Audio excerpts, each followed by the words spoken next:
Hello everyone, कैसे हैं आप सभी। उत्कर्ष के इस वर्चुअल समर कैंप में आप सभी का स्वागत है। और आज हो गया हमारा 13th डे इस क्विलिंग सेशन का। आज के सेशन को शुरू करने से पहले हम थोड़ा सा पीछे का जान लेते हैं। जो हमने क्विलिंग फ्रेम बनाया था उसको देख लेते हैं, को रेडी होने के बाद कैसा दिखाई देगा। जैसे कि आप यहाँ पर सामने देख सकते हैं कि फ्रेम कितना प्रिटी लग रहा है। जैसे यहाँ तो मैंने लीव्स और कुछ फ्लावर्स और लेडी बग स्टिक की थी। आप अपने हिसाब से लूज कॉइल्स बहुत सारी बनाकर या फ्रेम के ऊपर स्टिक कर सकते हैं। कलरफुल टाइट कॉइल्स बनाकर इसे स्टिक कर सकते हैं, या आप कुछ और अगर चाहते हैं फ्लावर्स वगैरह तो वो भी यूज़ कर सकते हैं। ये सिर्फ मैंने आप लोगों को आइडिया दिया था कि हम किस तरह से फ्रेम को डेकोरेट कर सकते हैं। इसके अलावा क्विलिंग के जो बेसिक शेप्स है उन्हीं से हम बहुत सारी चीज़ें बना सकते हैं। जैसे कि आप सब देख ही रहे हैं कि उन्हीं बेसिक शेप से हमने ईयरिंग्स बनाए थे, स्टड्स बनाए थे। और यहाँ पर हम देख सकते हैं कि अगर आपने बनाया हो तो भी वही सेम चीज़ें हैं। लीव्स हो गई, ये सारे पैटर्न्स फिक्स रहते हैं। बस ये डिपेंड करता है कि हम उन सब चीज़ों को लेकर कितना क्रिएटिव हो सकते हैं। तो आज के सेशन में हम सीखने वाले जो टी लाइट्स होती है, जैसे आप देख सकते हैं ये तो इस पर फ्लावर लगा हुआ है। नॉर्मल सी भी आप यूज़ कर सकते हैं, या फिर ये कैंडल्स आती है। इनके लिए जो होल्डर आते हैं हम वो क्विलिंग के जो शेप्स है, बेसिक शेप्स है, उनसे वो बनाने वाले हैं। आप चाहे तो रिंग प्लेटर्स जो होते हैं वो भी इससे बना सकते हैं। वो हमारी चॉइस होती है कि हम उस चीज़ को कहाँ पर यूज़ कर सकते हैं। तो इसके लिए हमें ज़्यादा कुछ टूल्स की नीड नहीं रहेगी, सिर्फ निडल की नीड रहेगी। और जो मैं यहाँ पर आज दोनों टी लाइट होल्डर्स बना रही हूँ उसमें सिर्फ क्विलिंग निडल की नीड रहेगी।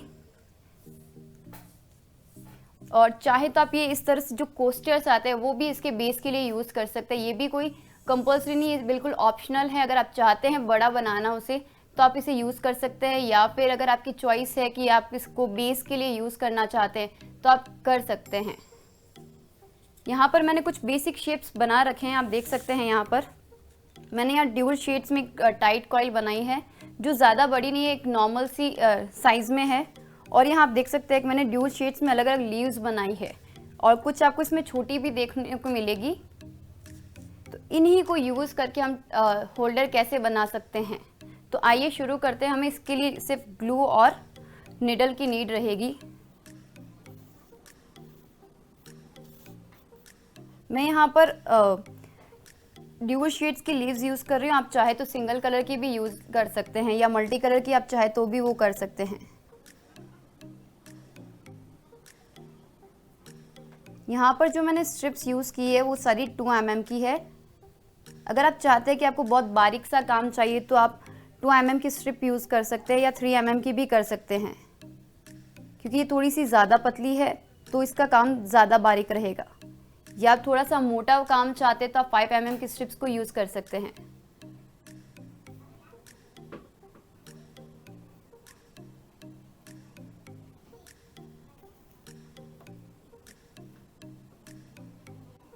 मैं यहाँ पर एक लाइट और एक डार्क कलर की लीफ को स्टिक कर रही हूँ। आप चाहें तो एक पूरी तरफ लाइट यूज़ कर सकते हैं, या चाहे तो पूरी साइड डार्क कलर की स्ट्रिप्स को यूज़ कर सकते हैं।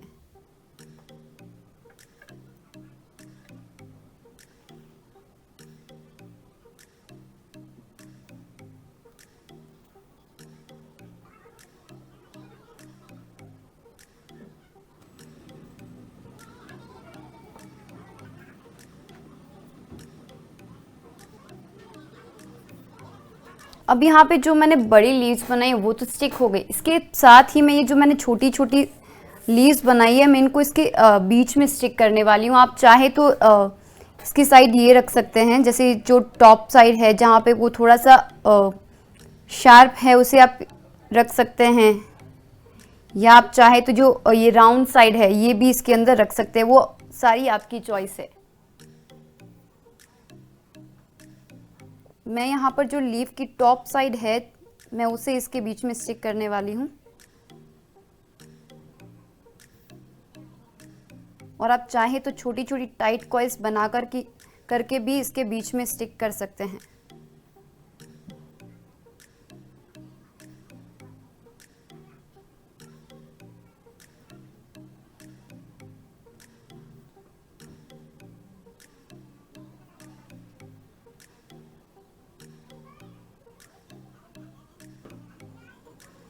ये आप देख सकते हैं एक हमारा होल्डर रेडी है। ये मैंने छोटी साइज़ में ही बनाया, आप चाहे तो इसे बड़ा भी बना सकते हैं। आप चाहे तो इसके आसपास जो स्ट्रिप्स है उसको कॉइल की तरह रोल कर कर लगा सकते हैं, या फिर अलग अलग साइजेस में आप बना सकते हैं, लीव्स इसके साथ ऐड कर सकते हैं, या फिर रोल्स बनाकर भी ऐड कर सकते हैं, लूज कॉइल बनाकर भी इसके साथ आप ऐड कर सकते हैं। तो बनाते हैं हमारे दूसरा होल्डर। इसके लिए मैंने एक ब्लू कलर की टाइट कॉइल बनाई है और साथ ही मैं येलो कलर में छोटी छोटी टाइट कॉइल्स बनाई है। आप अपनी चॉइस के हिसाब से कोई भी कलर यूज़ कर सकते हैं।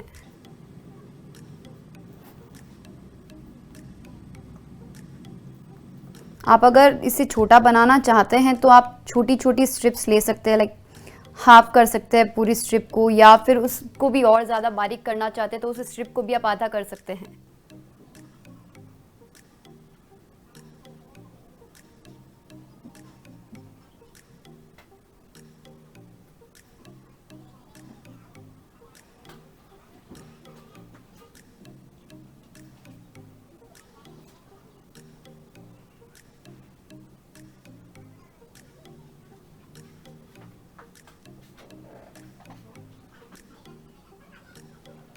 आप चाहें तो इससे ही बड़ा बनाकर भी होल्डर यूज़ कर सकते हैं।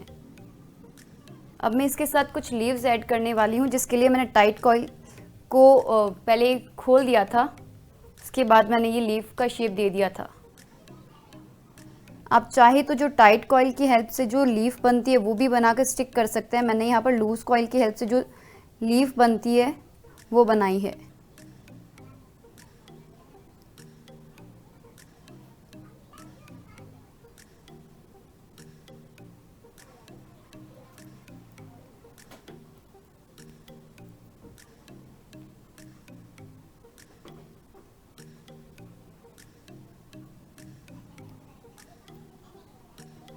तो ये देख सकते हैं कि हमारा दूसरा होल्डर भी रेडी है। अब इन दोनों के ऊपर मैं कोटिंग तो अभी नहीं करूँगी, आपको इसके ऊपर कोटिंग करनी ज़रूरी है, अदरवाइज़ ये कॉइल्स खुल सकती है। और आप इसी तरह से कई सारी और भी होल्डर्स बना सकते हैं, लाइक जो लूज़ कॉइल होती है आप उसे भी बना सकते हैं, या फिर बॉर्डर बडी की हेल्प से जो रिंग्स बनती है आप उसको भी इसके बीच में लगा सकते हैं, या जो भी आप करना चाहते हैं। फ्लावर्स को भी आप इसके साथ ऐड कर सकते हैं, या सिर्फ फ्लावर एक बना के बड़ा सा उसके ऊपर भी इसे होल्डर का शेप दे सकते हैं, क्योंकि ये सब हमारे ऊपर होता है कि हम किस शेप को किस तरह से यूज़ कर सकते हैं। जैसे मैं आपको यहाँ पर बताती हूँ कि हम किस तरह से इसको यूज़ कर सकते हैं। ये तो थोड़ी सी लाइट अलग है, नॉर्मली इसमें छोटी लाइट्स भी आती है, आप चाहे तो वो यूज़ कर सकते हैं। लाइक इस तरह से इसको रख दिया तो इसका स्टैंड बन जाएगा, या फिर ये कैंडल है इसको इसके नीचे रख दिया तो ये भी इसका होल्डर बन सकता है। जैसा कि आप देख सकते हैं कि यहाँ पे हल्की हल्की फेविकॉल की लेयर मेरे हाथों से इसके ऊपर लग रही है, या पहले के सेशन में भी आपने देखा होगा। यहाँ तो मैं बार बार पानी को यूज़ नहीं कर सकती, बट अगर आप बनाते हैं तो आप बार बार या तो हाथ धो लीजिए या अपने पास एक गीला कपड़ा रख लीजिए, जिससे ये फेविकॉल की जो लेयर्स अपने हाथों पे लगती है वो साफ़ हो जाएगी। अदरवाइज़ क्या है कि इसकी फिनिशिंग ख़राब हो जाती है, और जो ये यहाँ पर लेयर लगती है हम उसको साफ़ नहीं कर सकते, और बहुत बार ऐसा होता है वो पूरी कॉइल भी खुल सकती है। लेकिन अगर मैं यहाँ से भी हटाऊँगी तो वो इजीली नहीं हटेगी, और अगर हटाऊंगी तो मे भी ये टूट सकती है। तो इसलिए आप ये चीज़ का ध्यान ज़रूर रखिए कि अगर आप क्विलिंग कर रहे हैं तो बार बार या तो हाथों को धो लीजिए, या अगर बार बार फेविकॉल लग रहा है तो रुमाल की मदद से, जो गीला रुमाल होता है उसकी मदद से आप इसको ईजिली साफ़ कर सकते हैं, ताकि हमारे काम में आराम से फिनिशिंग आ सके और उसकी डिटेलिंग ख़राब नहीं हो। और आप क्विलिंग करते समय ये भी ध्यान रखें, जो निडल पकड़ते हैं तो आप उसको हमेशा इस तरीके से ही पकड़े, और ऐसे पकड़ते समय ध्यान रखें कि निडल हमारे थंब के ऊपर, हमारे अंगूठे के ऊपर ना चुभे, और जब रोल करते हैं हम स्ट्रिप को तब भी यहाँ हमारी अंगुलियों पे कट्स आने के चांसेस है। अगर आप बिगनर्स हैं तो आप प्लीज़ कॉइल को धीरे धीरे ही रोल कीजिए, अगर जल्दी जल्दी में कट लगेगा तो वो आपके लिए पेनफुल हो सकता है। तो क्विलिंग में ये चीज़ नॉर्मल है कि निडल चुभना या फिर कॉइल जब बनाते हैं तो कट्स आना। तो आप अगर क्विलिंग कंटिन्यूसली करते जाते हैं तो फिर आप थोड़ा सा उसमें गैप लीजिए, अदरवाइज़ कट्स ज़्यादा आ सकते हैं। तो ये आज का हमारा सेशन टी लाइट होल्डर के लिए था। आप चाहे तो अलग अलग शेप्स बनाकर भी अलग अलग चीज़ें बना सकते हैं। तो ये आज का आपको ये सेशन कैसा लगा कमेंट कर ज़रूर बताइएगा। तो मिलते हैं हमारे अगले क्विलिंग सेशन में, जहाँ और भी कुछ नई चीज़ें सीखने वाले हैं। तो बने रहिए हमारे साथ।